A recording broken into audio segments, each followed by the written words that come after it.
Olá, tudo bem? Hoje você vai conhecer um pouco da história de Vital Brasil, um cientista brasileiro que trouxe grandes contribuições para a medicina. Sabe como?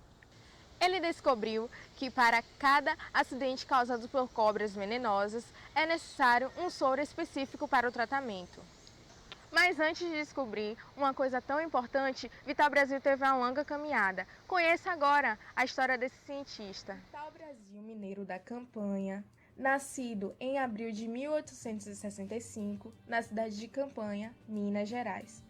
Itajubá, Caldas e Guaxupé foram algumas cidades onde este homem passou a infância. Desde os 9 anos de idade, ajudava no sustento de casa. Aos 15 anos, foi morar em São Paulo e lá trabalhou muito durante a sua juventude. Foi condutor de bondes, auxiliar de engenheiro e professor particular. Aos 21 anos, mudou-se para o Rio de Janeiro, onde fez o seu curso de medicina. Para custear os seus estudos, trabalhou como escrevente da polícia e professor. Aos 26 anos, formado, retornou a São Paulo e clinicou em várias cidades do interior do estado, combatendo epidemias que assolavam o Brasil nos últimos anos do século XIX.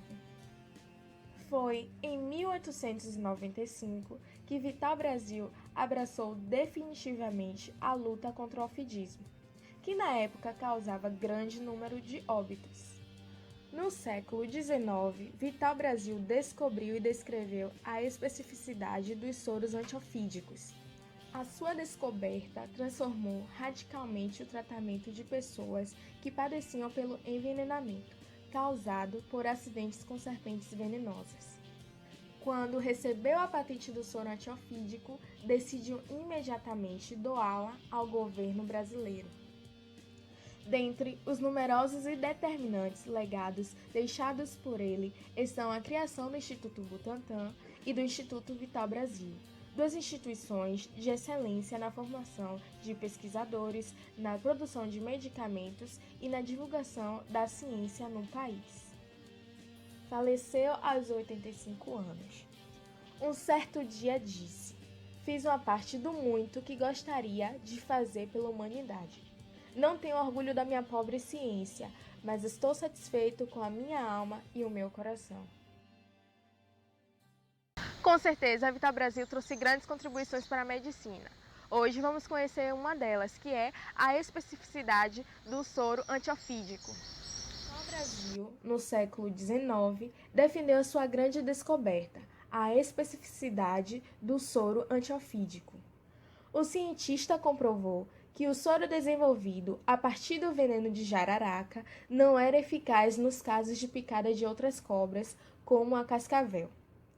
Compreendeu-se, então, que para cada veneno era necessária a criação de um soro específico.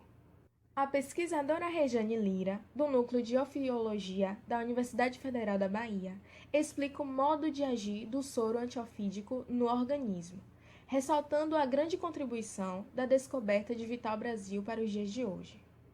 O soro funciona neutralizando o veneno do animal, que depois de injetado na pessoa, ele fica circulando na corrente sanguínea.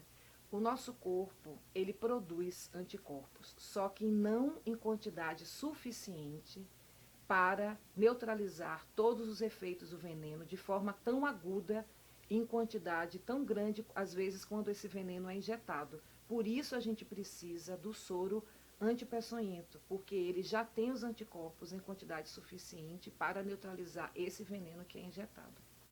Os soros produzidos há mais de 100 anos por Vital Brasil romperam paradigmas e contribuíram para a inovação de conceitos e práticas nas ciências médicas e biológicas. Salvam milhares de vidas até os dias de hoje. Para cada serpente, há necessidade de um soro específico, uma vez que o veneno é diferente, portanto, o soro precisa ser diferente, não existindo assim um soro universal. A descoberta de Vital Brasil permitiu um novo olhar para um medicamento, que é um medicamento que tem cerca de 120 anos. Por isso, ele é tão importante, pois sem ele, os efeitos provocados pelo veneno podem até levar a pessoa a óbito. A obra de Vital Brasil já influenciou muitas gerações e a sua família tenta manter vivo o seu legado. Vamos estar agora Tânia Brasil, a neta de Dr. Vital Brasil, e ela vai contar um pouco sobre esse cientista.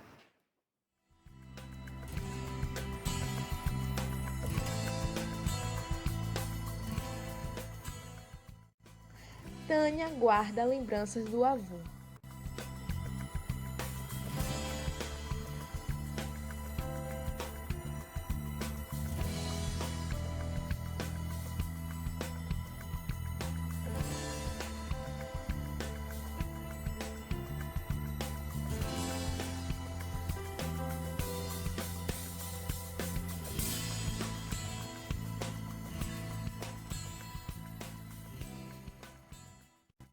Quando o Vital Brasil faleceu, eu nasci em 47 e ele faleceu em 50. Então eu tinha 3 anos, né?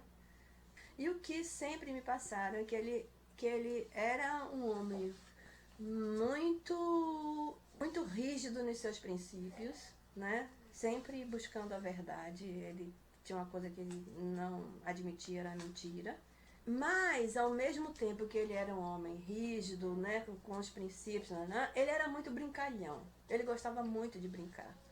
E ele era um homem também muito família. Então, eu acho que ele realmente foi um homem especial. A obra de Vital Brasil já influenciou muitas gerações. A sua família segue numa ação constante de valorização do seu legado para o Brasil e para o mundo. Depois que Vital Brasil faleceu, os filhos de Vital Brasil, os irmãos de meu pai, e pensaram em fundar uma instituição. Na época não existia ONG, mas enfim, alguma coisa que fizesse esse papel, né, de manter o legado, de manter o nome de Vital Brasil. Então fundaram a Casa Vital Brasil, que é uma instituição que existe até hoje. A Casa Vital Brasil, portanto, tem esse papel. Funciona como um museu. É o museu da Casa Vital Brasil, lá na cidade de Campanha. Em 2010 se criou a Rede Vital para o Brasil, um agrupamento, né, de profissionais e estudantes e qualquer tipo de pessoa que se interessasse em estudar, em acompanhar, em desenvolver projetos sobre animais peçonhentos e seus venenos, sobre a temática, na verdade. Isso. Agora você já sabe muito sobre esse grande cientista. Obrigada por acompanhar essa história. Até a próxima!